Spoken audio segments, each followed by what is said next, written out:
ایسا چیخیں گے چلائیں گے سب لوگ کرا رہے ہوں گے.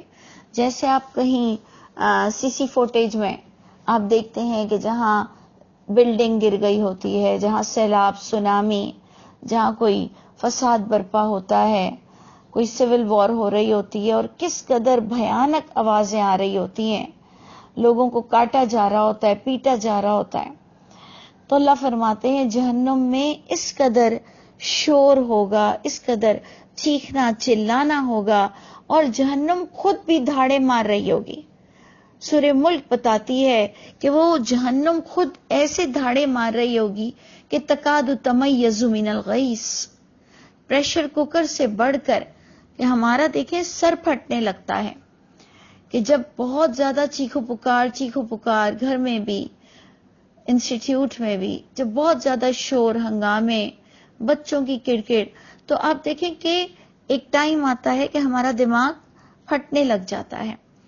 اللہ فرماتے ہیں جہنمیوں کو وہ ایک سکون بھی میسر نہیں ہوگا. یعنی اس قدر اذیت ناک اور بھیانک زندگی ہوگی. تو آج ہی ہم اپنی غفلت سے نکل آئیں اور اپنے آپ کے جو ظلم سے ہم خود اپنے آپ کو ہی سمجھ لیں اور اللہ کے نیک بندے بن جائیں. یہ اللہ تعالیٰ ایک جہنم کو ہمارے سامنے ویژولائز کروا رہے ہیں.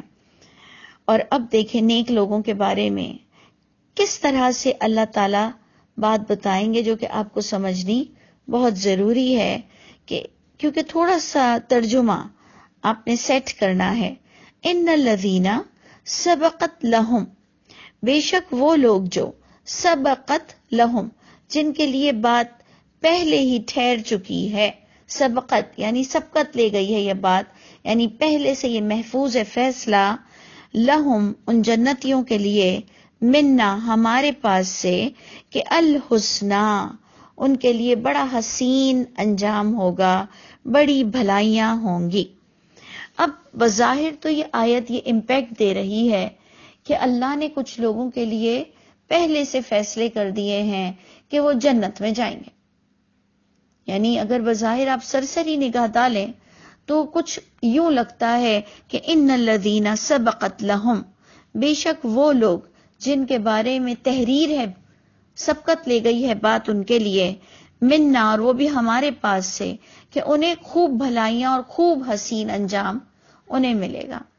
تو اب ایسا لگتا ہے کہ یہ اللہ نے اپنی مرضی سے کچھ لوگوں کے نام سلیکٹ کیے ہیں، اور جبکہ قرآن کے اصول بالکل بتاتے ہیں کہ کن کے لیے پہلے سے بات لکھ دی گئی ہے کہ ان کے لیے اچھائیاں ہی ہوں گی، حسین انجام ہوں گے. یہ وہ لوگ ہوں گے جو عمل اچھے کرتے تھے. اور اگر آپ کو یاد ہو تو آپ نے پچھلی ہی آیت نمبر 94 آپ نے یہی پڑھا تھا کہ فَمَن يَعْمَلْ مِنَ الصَّالِحَاتِ وَهُوَ مُؤْمِنٌ، جو بھی عمل کرے گا اچھائی میں سے، صالحات میں سے، لیکن شرط یہ ہے کہ وہ مومن ہوگا، شرک نہیں کرتا ہوگا. فَلَا كُفْرَانَ لِسَعْيِهِ، پس نہیں ناقدری کی جائے گی اس کی کوششوں کی، چاہے وہ کسی بھی امت کا پیروکار ہو. لیکن اگر وہ اپنے وقت کی الہامی کتاب کے مطابق اپنی زندگی بسر کرتا تھا تو اللہ نے ایسے لوگوں کے لیے پہلے سے تحریر کر دیا ہے. اللہ یہ نہیں دیکھیں گے کہ یہ کس نبی کا امتی ہے، اللہ یہ دیکھیں گے کہ اس نے صالحات کیا جو اسے الہامی کتاب میں بات نظر آئی اور اس نے اپنی سچائی کو ثابت کیا. تو میں اس لیے آپ کو یہ آیت پر بہت فوکس کرا رہی تھی کہ اگر آپ ایک نظریے سے اس آیت کو دیکھیں تو لگے گا کہ اللہ نے کچھ لوگوں کو چن لیا ہے پہلے سے کہ ان کے لیے نیکیاں ہیں، جبکہ یہ بھی کچھ اصول پر ڈیپینڈ کرتا ہے جو کہ پیچھے تحریر ہے اور پورے قرآن میں تحریر ہے کہ من عمل صالحا فلنفسہ ومن اساء فعلیہا. جو اچھائیاں کرتا ہے وہ اپنے نفس کے لیے کرتا ہے، اور جو برائیاں کرتا ہے اس کا بھی وبال اسی ہی کی نفس پر ہے. اسی طرح اللہ تعالیٰ فرماتے ہیں کہ ادخلوا الجنت بما کنتم تعملون، تم داخل ہو جاؤ جنت میں جو تم نے دنیا میں نیک عمل کیے تھے. یہاں تک کہ اللہ فرماتے ہیں کلوا واشربوا ہنیئا، کھانے پینے کے کوپنز بھی اسی وقت آپ کو اور مجھ کو اللہ کرے کہ مل سکیں۔ اللہ فرماتے ہیں کھاؤ اور پیو بیما اسلفتم فی الایام الخالیہ، جو تم نے پچھلے دنوں کو اللہ کی راہ میں گزارا۔ تو یہ ساری چیزیں آپ کو بتاتی ہیں کہ نیک اعمال آپ کے لیے حسین انجام دیں گے اور بھلائیاں دیں گے۔ تو اس لیے اس آیت کو تھوڑا سا اچھی طرح سے سمجھ لیں، اور پھر اللہ تعالیٰ ان جنتیوں کے لیے کتنی بڑی بات کہہ رہے ہیں کہ جو ہمارے اطراف میں تو کچھ اور کہا جاتا ہے۔ اللہ فرماتے ہیں اولئک، یہ نیک لوگ، انہا جا رہا ہے جہنم پر، کہ یہ نیک لوگ اس جہنم سے مبعدون، بعید، دور رکھے جائیں گے۔ یعنی میں نے روایتیں پڑھی ہوئی ہیں، حدیثیں پڑھی ہوئی ہیں جس میں یہ شو کیا جاتا ہے کہ نہیں جی، نیک لوگوں کو بھی جہنم سے گزرنا پڑے گا اور وہ گرم حمام کی طرح ہوگا۔ تو اللہ تو فرما رہے ہیں نیک لوگ اور برے لوگ تو بالکل الگ الگ ان کا پلیٹ فارم ہوگا، اور ان کے لیے اچھائیاں ہیں، وہ اس جہنم سے بہت بعید دور رکھے جائیں گے۔ مبعدون لا یسمعون حسیسہا، اب ورڈز تو دیکھیں کیا سینسٹیوٹی ہے ان لفظوں میں۔ لا یسمعون، نہیں وہ سن بھی سکیں گے، حسیسہا، اس جہنم کی آہٹ۔ یہ بھی ہاتھ جہنم کی طرف جا رہا ہے کہ وہ جو جہنم کی آہٹ بھی نہیں سن سکیں گے۔ یہ وہ جہنم جو کہ تکاد تمیز من الغیظ، کہ جو غصے سے پھٹ جائے، ایسی ابل رہی ہوگی، ایسی دھاڑیں مار رہی ہوگی، تو انہیں ان کی آہٹ کیوں نہیں سنائی دے گی؟ کیونکہ وہ بہت دور، کہیں دور ہوں گے۔ ہم سمجھ رہے ہیں کہ جی نیک لوگ ہمیں آ کے، خدا نہ خواستہ اگر ہم گناہ گار ہیں تو جی نیک لوگ گناہ گاروں کو آ کے بخشوائیں گے۔ حافظ قرآن بچے اپنے والدین کو جہنم سے نکالیں گے، اور نبی لوگوں کو جہنم سے نکالے گا۔ اللہ تو فرما رہے ہیں نیک لوگ تو اس جہنم سے بہت پرے رکھے جائیں گے کہ انہیں اس جہنم کا چیخنا چلانا اور لوگوں کی جو چیخ و پکار ہوگی وہ انہیں آواز بھی نہیں آ رہی ہوگی۔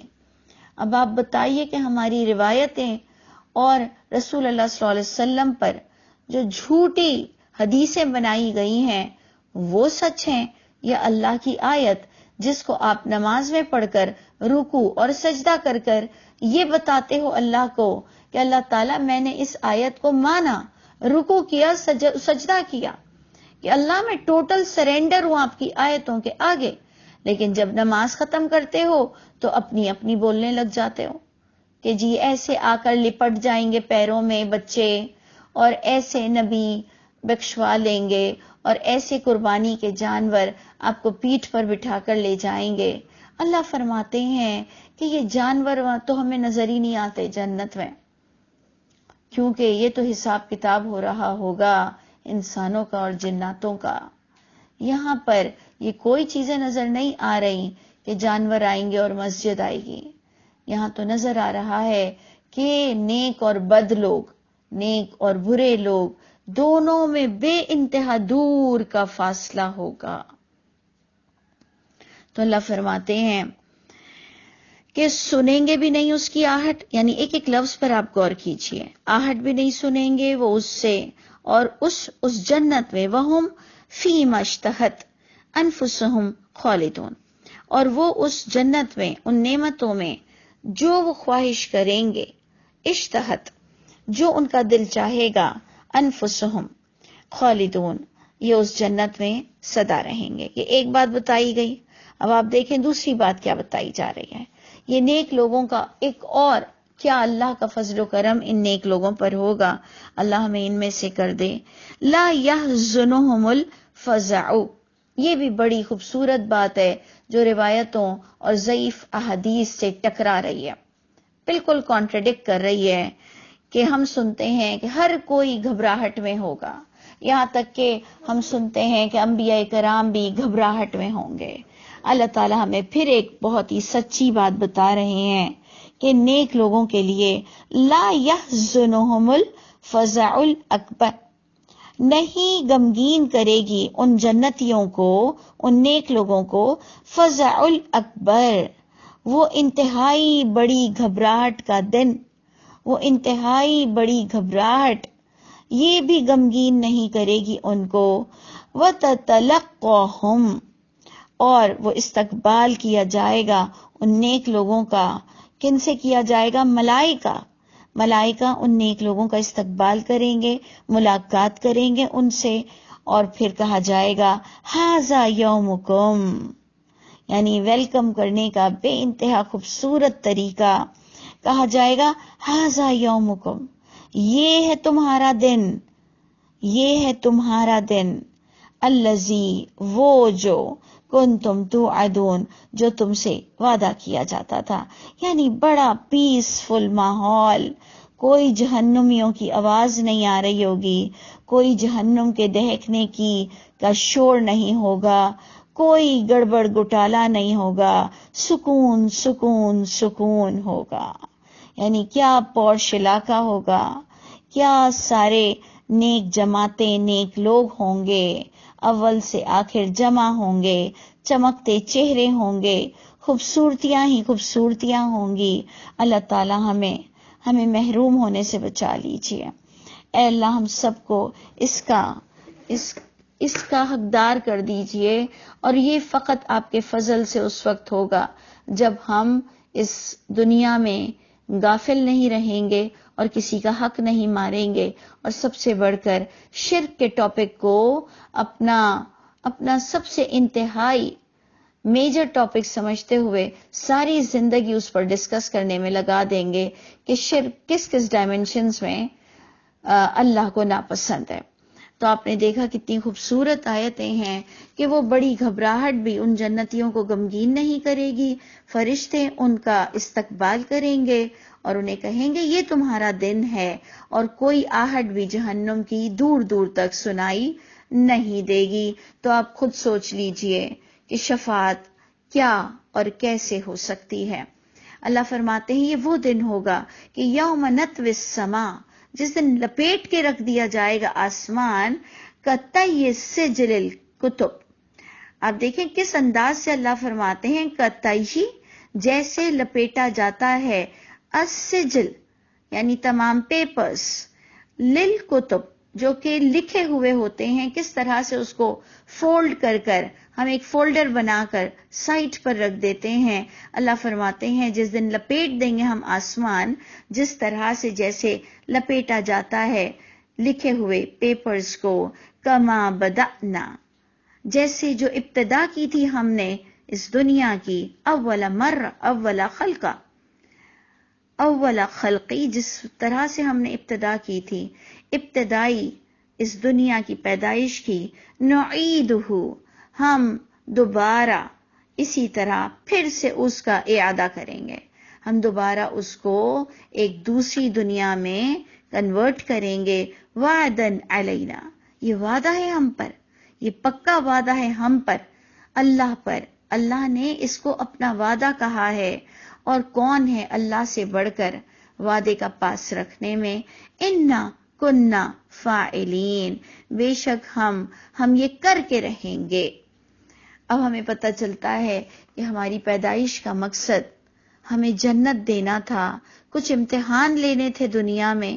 اللہ تعالیٰ مجھے اور آپ کو، ہم سب لوگوں کو کامیاب لوگوں میں سے کر دیجئے، اور ہم جب اللہ کو یاد رکھیں گے تو اللہ تعالیٰ ہماری کوتاہیوں سے ہماری درگزر فرمائیں گے۔ اللہ تعالیٰ ہمیں چھوٹے بڑے ہر گناہ سے بچنے کی توفیق عطا فرما دے۔ اللہ تعالیٰ ہم سب کے حامی و ناصر ہوں۔